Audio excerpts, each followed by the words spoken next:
една минута молк за сите жени кои денес не се со нас, бидејќи системот не ги заштити.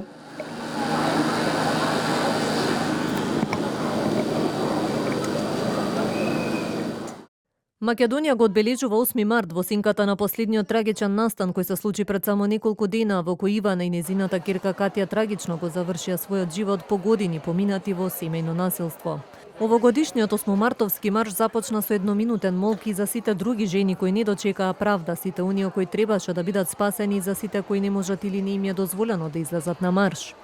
Со транспаренти правда за Росица, правда за Ивана, ниту една повеќе и здраво колку букети вие животот, учесниците испратија силна порака и до политичарите дека празничните честитки не се доволни ако паралелно институциите не постапуваат навреме за да го спречат насилството и да ги заштитат жените. Имам 3 пораки. До институциите, премиерот и министерот за внатрешни работи.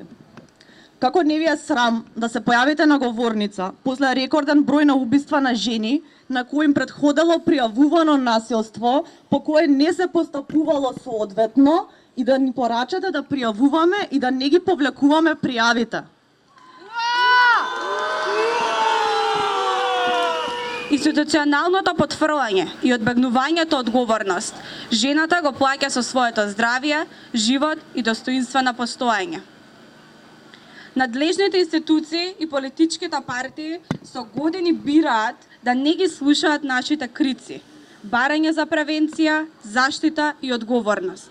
И затоа и самите учествуваат во насилството. Маршот се одржа во Скопје, каде учесниците дополнително побараа унапредување на женските права, поголема заштита од институциите и правично општество. Феминицидот не започнува со последниот удар. Тој започнува многу порано. Феминицидот започнува со првата тишина. Семејното насилство мора да биде приоритет број 1 на секоја институција. Од тука започнува борбата за посветла иднина. Во време кога за жената и за незините права минливо и сензационалистички се зборува само кога ќе се случи родово базирано насилство, мораме подлабоко да погледнеме каде потфрла системот. Каде системот ги изневерува жените и го загрозува животот на девојките и жените. Тоа почнува со поткопувањето на нашата економска моќ и нашата економска независност.